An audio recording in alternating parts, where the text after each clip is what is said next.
Today's training, we're going to hear from Nathan Thompson, who is going to talk about groups versus pages.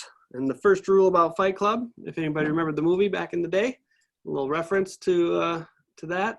And so we'll have Nathan speak about how he's using the group in his page and how they're corresponding together for a farmer's market up in Postville. We'll hear from Mallory Hanson afterwards on a little more deep dive into the topic. And so, hit the slide. Yep, so this is part of our Boost training program, and we have a few more trainings up and coming. There are 3 more left, so feel free to check those out and register yourselves. Those are found on our partners website. We are partnering with the Iowa Valley RC&D, and I will share a link in the chat box during this webinar if people are interested in signing up for those. And we want to try to keep some normalcy during the COVID time. So previously these trainings would have been done all across the state, and we would have been hosted at some partner sites, and we would have had time for people to chit chat and mingle together as we were at these sites. So this one was going to be held in Dubuque, and we were going to partner and are partnering with Dubuque Main Street, who runs the Dubuque Farmers Market there. Jolynn Pike was going to say a few words today. She is unfortunately unable to make it today. So I said I would just say a few words about the Dubuque Main Street Market. It is held downtown, covers 3 blocks, and is on Saturday from May through October. And it is the oldest farmers market in Iowa. So that's pretty exciting. I have been to it. It has a nice, great feel. It's right downtown in the space, and I encourage folks, if they are in the area, to check it out. And if they had any questions for Jolynn Pike, I've left her contact information here. They do a great job and have a lot of different programs and a lot of different activities that they're hosting and managing down at the Dubuque Farmers Market, which is hosted by the Dubuque Main Street. Okay, so we're going to kick it off with our interview with Nathan, who is going to talk about groups and pages and how they work together for the Postville Farmers Market and our Postville group. I'm Nathan Thompson. I work for Northeast Iowa RC&D here in Postville, and I've worked with the community here in Postville quite a bit on community planning efforts. So we've talked a lot about how we can improve Postville, how we can bring Postville together, and how we can actually attract more people to Postville. And so it's been a really interesting process. It's brought a lot of people together, and one of the things that we really wanted to do was see if we could find a way to both create an event that could be embraced by all the different residents who live here in Postville, because we're a very diverse community, while at the same time also meeting a need, which is the need for more fresh, local produce and healthy foods. So I think it's a perfect fit, and a lot of other people in the community agreed that a farmer's market would be a great thing to try out. So that's how the idea got started. That's how it got out there, and it's been really well embraced. Postville is a really unique place, not just because it's a small, rural, fairly isolated community, but it also has a large immigrant population. So you have people here from literally all over the world, not just from Latin America, but also Africa. You have a lot of people from Eastern Europe, Russia, and one thing that's really unique about Postville, I know there's a lot of communities that do have immigrant populations, but what's unique here in Postville is that we also have a large Jewish population, and that's because we have the kosher slaughterhouse here, and that's brought in people that you might not normally expect to see in a rural Iowa town. So that's a really interesting dynamic. We have a very active Jewish community here. And of course, everybody there does observe different days of the week and different holidays and different dietary customs. So that's an opportunity really to kind of work with them and make sure that that group is also a part of the farmers market and hometowns of the world. And I'd say that the Jewish community has responded to that really well. And we've had quite a few Jewish people who have been involved in the market and sold goods there. You use Facebook group to start the market. How did that process work? Well, it was a really important part of starting the market. We used some of the relationships that we had built throughout the planning process and then reinforced through the formation of the group to communicate with the public and with everybody at large through these kind of informal networks that you're linked to through Facebook. And just to let everybody know that, there's an opportunity here. And so the first thing we did was we actually created a survey first. And we wanted to show that there would be a lot of support for the idea. We suspected that there was, but we wanted to make sure to show that. So we used a Google form and invited people to fill out this brief survey on Google, and then we displayed the results on Facebook. And that helped people embrace the idea even more. So that got a lot of likes, it got a lot of shares, it got a lot of eyeballs on it, and a lot of comments. So that got people really excited for the idea, So people saw that the idea was out there. They felt like they had contributed to it a little bit by participating in the survey. And then they got to see the results of that. And the next step from there was actually setting the date, figuring out who was going to be there, who was going to help set up, and how we were going to publicize it further. And so all of those things we posted about in the group. People posted ideas, and there was some discussion about that. And we did find several new folks who had not participated in our Postville or in Hometown to the World previously, who had found the market and found the group through shares or likes from other people in their networks. Yeah. Do you want to take a moment to describe what is our Postville and Hometown to the World?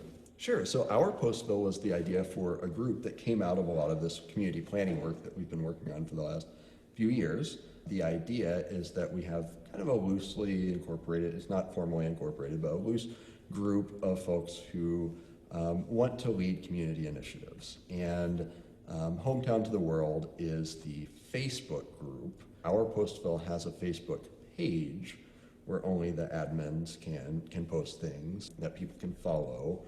Hometown to the World is the Facebook group where people can actively participate and invite others there and that kind of thing. Why did you use Facebook groups?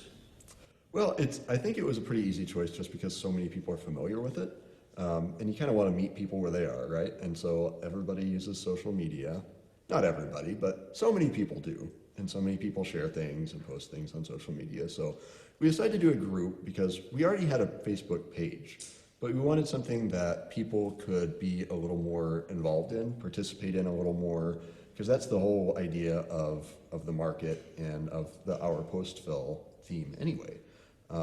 And so we created this group with about 100 people, and we're up to about 300 right now. But we really like the idea because people can post their events. And for example, the Wellness Center can post their events and people can comment on that. People have posted different ideas and responded to different, farmers markets days and, who's going to be there. And we can give updates that way. And then people can share it in their network. And then people in that network can find out that there's this Hometown to the World group.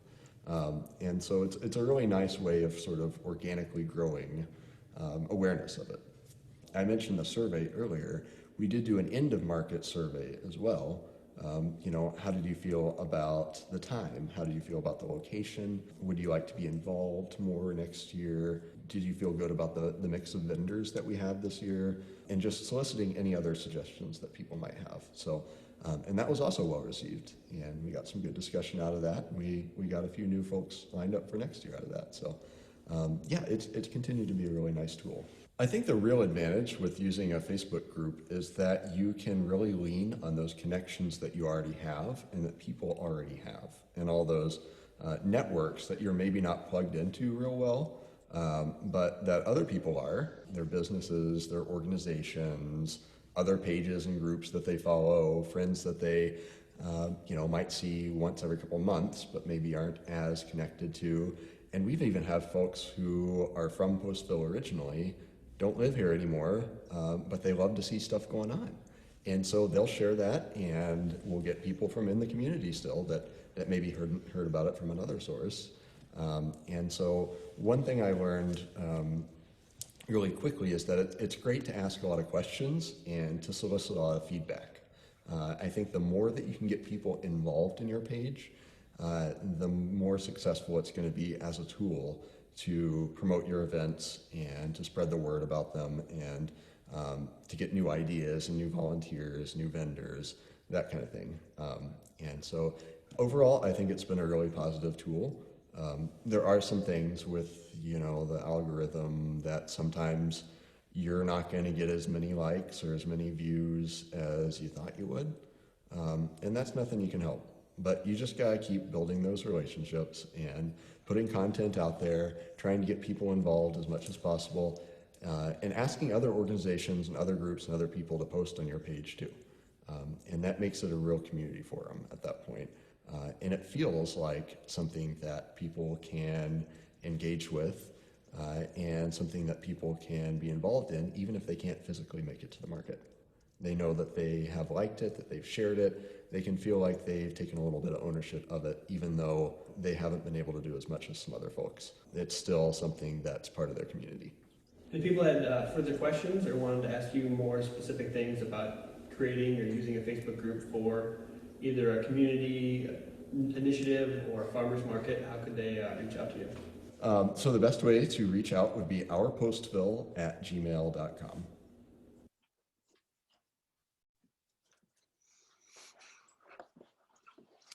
Great, and that was Nathan Thompson talking about his group versus the pages for Postville and the Hometowns of the World. And now we will take it over, give it over to Mallory Hanson. Thank you, Josh. It's really great to hear from Nathan and talking about how they used groups and pages to help create this new farmers market. And so I'm going to talk a little bit more about groups. And normally in an in-person setting, I'd really like to ask how many of you are using groups. I know that's a little difficult on Zoom, so I'm sorry if some of this is repetitive for you, but hopefully it gives you some tips on how to use them. So the biggest question I get actually is what is a group and how is it different from a page? That's often a huge point of confusion, even just for general people using Facebook personally.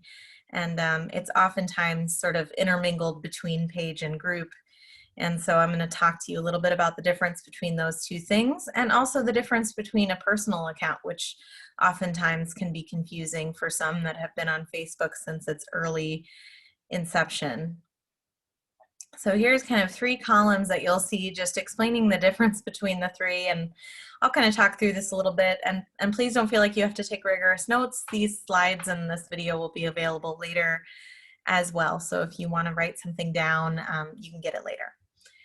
So just a few maybe obvious things, but if you aren't familiar with groups, maybe not. A page is public facing. And so there is no way to make a page private. So your page is always visible to anyone on Facebook that is looking for it. Groups can be public or private. And we'll talk a little bit later about the difference between those things and why you might want a private versus a public page. And a profile is just a personal profile that can be public or private as well, depending on how you have yours set up. And the biggest difference really between pages and groups, though, is how content is generated. So pages are a lot like a profile, but they're really for a brand or a specific organization. And the content is always generated by the admins or administrators of that page primarily. There also can be some different roles on pages that I won't get into now, but you can have other editors create content for you as well. But content isn't shared publicly from followers of your page unless you choose to do that. Groups, the content is shared both by administrators of that group as well as by group members. And so it's really a community-owned group more than anything else. And that's something to keep in mind, and often a point of confusion is oftentimes someone will say, well, why don't they share this in this group? And you say, well, why don't you? You're a group member. So that's the idea. It's really user-generated content. And Nathan got into this quite a bit in talking about using groups to build engagement and make members feel involved and welcome to the process. And that's really where groups differ from pages. And you'll see I noted here that a page, people can like and or follow that page, whereas a group, you join it as a member. So it's really a different kind of structure there. And then one thing that is really interesting to note is that on a page, your followers' interactions with your posts, like likes or comments or shares, will show in that person's friends' news feeds. So it's a great way to build engagement from outside individuals on a page. But in a group, user interactions are not shared on that user's friends' news feed, which I know is a bit confusing the way I'm trying to say it. But basically, group interactions, even if they're a public group, remain really tied to the group and its members solely. So unless a group member shares content, it isn't seen by those outside of it. So again, just more personal interaction between people. And then another thing to note too is that, you know, you can have 30,000 people like your page, but it's no guarantee that they're going to see that content. Whereas a group, your members are way more likely to see what you're posting, what you're sharing. They can definitely choose how often to see that and whether or not they're notified of that. But it's definitely more of a direct communication with your followers and potential customers for your market or your business. So those are the big differences there. And I did note too, just a little note about personal profiles, and this may, if you're already on Facebook, be very obvious, but a personal profile is really on Facebook. It's for you, for your personal stories and photos and anything you want to share as yourself, as an individual. And you yourself and other individual profiles can like and follow pages, and they can join groups. One thing I just wanted to note here, that if you or anyone you know are using a personal profile in place of a page to promote a brand or your market, I strongly encourage you to consider creating a page instead. Facebook is really not designed to use personal profiles in that way now, although early on when it was first developed, it was. And that's why a lot of profiles still exist that are promoting brands. So if you are doing that, I would encourage you not to. It really limits what you can do. And you'll also notice that I put a little cross-post note here between pages and groups. A really neat thing about groups is that you can create one as a page. So you don't necessarily have to create a group as an individual personal profile. You can, but if you already have a page for your market, you can actually create a group from that and be interconnected, which is really handy when you're trying to create engagement with your customers and your vendors. So a little bit about why would you use a group? Is it worth it? So I wanted to put together a few pros and cons for you about using groups. And I don't want to seem negative in any way. Groups are really handy, but there are a few things to keep in mind as you consider using one. So some pros to groups we talked about a little bit. It creates that active participation from your members. So they can really talk with each other, share information with each other. It's a great way for them to feel a personal connection to your market or to your business. And it's also a lot easier to get people to join a group than to follow a page, because groups are built by personal invitations. So you generally would start inviting people you know, and then those people would join and they'll invite their friends. And so it's definitely a major personal interaction, and something that you want to keep in mind when you're creating your group. And again, individuals can share their own content, so they can share things that you might not have been aware of. So it's a great way for you to be interactive with them as well. It can foster new ideas. Nathan mentioned the survey. It's a great way to build that engagement when you're looking at trying new things. And I think Nathan used the word organic network, and I really liked that, because you really can't use advertising in a group. It doesn't work that way. So it's all organic and it's all user generated. So it's a really great tool for you. A few things to keep in mind, and maybe more than cons, it's cautions. People are still learning about the difference between pages and groups. We all are. And oftentimes that can create a lot of confusion in that public facing world. Oftentimes I'll have people ask me, well, why is this individual able to post so many things in this group? And I said, well, they remember they can do that. So they don't necessarily understand that it's user generated. So keep that in mind, and it might be something you want to remind your followers of your page of when you're creating your group. And oftentimes with groups, and I've found this, and I know Nathan has found this as well, you oftentimes have one or two of the same people posting content all the time. That can be really great, but you definitely want to encourage others to use that as a platform to share information so that it isn't just one person sharing all of the time. And you should consider sharing things on it as well as your page and as your personal profile. And something to keep in mind too is that active moderation is a must. When you're the administrator of a group, you definitely want to be paying attention to everything that's going out. Make sure that it's following any rules or guidelines that you've set up. And that does take some time on your part to make sure you're paying attention to that. And if you're using a page or a brand to manage that group, again, be active and responsive. So if people are asking questions, you want to make sure you're there just like you would be on your page. So it's one more thing for you to do. So just keep those things in mind as you consider groups. Nathan gave us some great examples, and I just wanted to talk about this a little bit with you guys to give you an idea of how this can work for you. And Nathan talked about how they had an R Postville page, and that was a great start to everything going on in Postville, not just the farmers market, but lots of other planning and implementations that were going on. And then that group you can see here was started, the Hometown to the World, by the Our Postville page. And you can see that there's various individuals sharing information about the pizza deal of the day. And it's just a great way to get people involved in the community, and it's working really, really well. And you can see that Nathan's done a great job of integrating that Our Postville brand into the group as well. So it ebbs and flows and makes it very clear to the group members that these are linked and related. And just another example I wanted to share with you, this is a page and a group that I've set up for really tourism and business support in Fayette County in Northeast Iowa.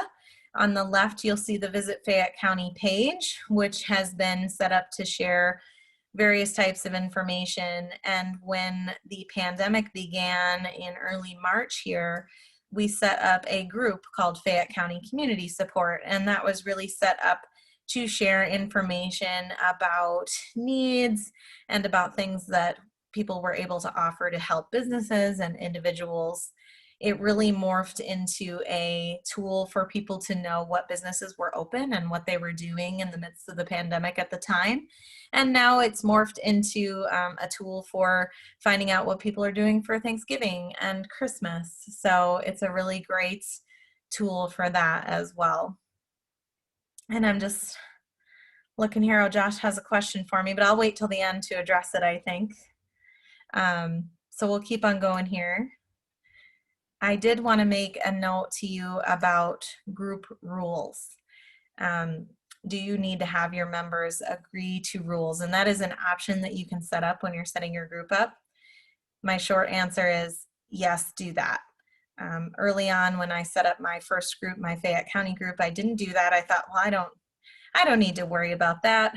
And then there ended up being a lot of questions about the appropriateness of what was being shared from the members, and a lot of confusion about the purpose of that group. And so I ended up setting up some pretty specific rules about what to share here and why. And I would definitely do that. A tip would be to make it a little more fun than I did here. Maybe make your rules sort of fun and interesting for people. This group just had to be really specific because it was such a broad topic. But if you're creating a group for your market or for your vendors or your customers, I think you can make it a little more interesting and exciting. So before I go into major takeaways, I want to address a couple of the questions in the chat for you real quick. So one question we have is about Instagram. Wondering if I should set up a personal Instagram account or business Instagram account. Oh, great question. I would definitely recommend, if you want to integrate your Instagram account with your page, that you set it up as a business Instagram account. It just makes it a little easier to share things between those two accounts, and it makes it easier to manage, in my personal opinion. And that also leaves you the option to have your own personal account separate from that as well. So I would set it up as a business account if you can, for sure. Oh, are we planning to discontinue the community support group after the pandemic? Good question. No, actually, that's part of the reason we decided not to call it the COVID-19 support group for Fayette County. We really wanted it to grow and evolve beyond this situation, and it already has. It has ended up being a great tool for people outside of just pandemic response and relief. So we hope that it grows into something that gives people a place to really ask about information in the county. For example, a post just the other day was about, where do I get rid of my chemicals and old paint in Fayette County? It was just a random question, and they didn't know where to ask it. And 5 people piped up and gave them the information. And so it can just be a really great tool for residents, to be honest. So we plan to keep it active for now. And I'll talk about this too in a minute, but I do plan to ask a few individuals to come on and help me administer that group, so that I'm not trying to do it by myself. It's very easy to miss things when you're trying to manage a bunch of pages and groups. And kind of related to that question, should groups be started and shut down for short-term topics? Probably, yeah. I mean, if you've got specific reasons to set up a group for a specific project or a specific event or program that you're doing, I think it's okay to start one and end one. Just remember that a group is such a great way to engage people that I hate to limit you by saying that you should let one go. So I would say just be open to maybe morphing a group into something else later. If it's something started out as short term, it could definitely grow into something larger in the long run. So just be really thoughtful about that before you start it, whether or not you want it to end in the next 6 months to a year. And then, oh, can you join a group as a page? That's a great question. Yes, you can. So you can join a group as a page that you administer. And I would definitely think there are benefits to doing that. It will show, publicly that your group is active, or your page is active in that group. And it also just shows that you're partnering or supportive of that initiative as your organization or your business or your market. So it can be really great. One con to that is that you will get all of the notifications for that group on all of your pages that you join that group as. So it can be a little overwhelming for the amount of notifications that you get just individually. So that has been a point of frustration for me. I'll get 5 notifications for the same thing because I've joined this group as different pages. So keep that in mind as you do that, but I would definitely encourage you to join as a page. So that is all the questions for now. We'll still take a few here in a moment, but I do want to just kind of bring us back around to a few major takeaways here. Again, active participation is key. If you're looking for something to kind of create and walk away from, definitely don't do a group. You really need to stay involved and make sure that you have people that are administrators and moderators of that group that want to be active. So before you start it, make sure you have time, or you have others that can take time with you. It's really great to add a few extra people to be supportive. Just make sure they know what your rules and guidelines are. Again, consider making rules, or there are also membership questions that you can ask at the beginning before someone's allowed to join a group. It can be as simple as, do you live here? Or it can be as complicated as, you know, what's your favorite vegetable? It's up to you. Make it fun, but just think about that and think about who you want to be there as a part of your group. And something I didn't mention before and I wanted to tell you is that groups are a great way to drive traffic to your page. So my Visit Fayette County page was really not getting a lot of activity. And so when I created that group, it wasn't my intention to do this, but I started to get a lot of likes and follows on my page because people were finding me through that group. So it's a great way to build followers of your page and your brand through that group. And remember, stay active with your profile and your page. So consider using the group personally as well if you're willing to do that. If you'd like your account to remain private, don't. But it's a great way to build engagement, and also just shows that you're very genuine in what you're doing, and people really respond to that well, especially on social media. So keep those things in mind. And that really relates to this question here. How much do you think moderators should be posting or interacting in a group? I think quite frequently, to be honest. It does take some time, but when you do a post to your page, you can actually choose to put that in the group as well. I wouldn't do that all the time, because then it will just be kind of, to be honest, a little bit annoying to your members and to the people following your page. But you should be active and make sure that you are putting in content, even if it's not the same as what's going up on your page. But especially be active in the comments. If there are questions that aren't being answered, make sure you're there answering them so that you're not frustrating your members and your followers. So we've got a question here. We specifically advertise for farmers market paying vendors. Curious to know if farmers market using groups lose hold of what gets promoted. Ooh, that's a good question. You definitely could lose some control over that with a group. So I might consider, if you're going to create a group, maybe create it for a specific reason. Maybe it's not promotion necessarily. Groups aren't necessarily the place to do advertising and promotion, but it's really a place for individuals to share information. So that might be able to be addressed in your rules and your membership questions for your group as well. You might set it up and say, listen, this isn't a place to promote the vendor or the market. It's a place to share information, maybe between vendors. But think about that as you set it up. That it is hard to control, and you have to remember that groups are user generated. So you can't really not let anyone post in it, or there's no point in having one. So with that, we'll keep taking questions as long as you have them here, but I did want to let you know there is a group called the Iowa Farmers Market Managers Group. It is a private group, but I guess maybe I should say, I'm not sure if they can find it, Josh, since it's private, I just realized. But maybe if you have an interest in joining that group, drop us a note and we will make sure and invite you. It's really intended to be a place for market managers to share information with each other and ask questions. I know a few of you that are on the call are in that group. I know Brigham is for sure, so I've seen her post some things in there. It's a great resource for you, and the reason it's private is so that you can just comfortably share questions and information with each other. And it's also a great way just to try out a group. So yeah, Brigham said it's been really helpful. I'm glad you like it.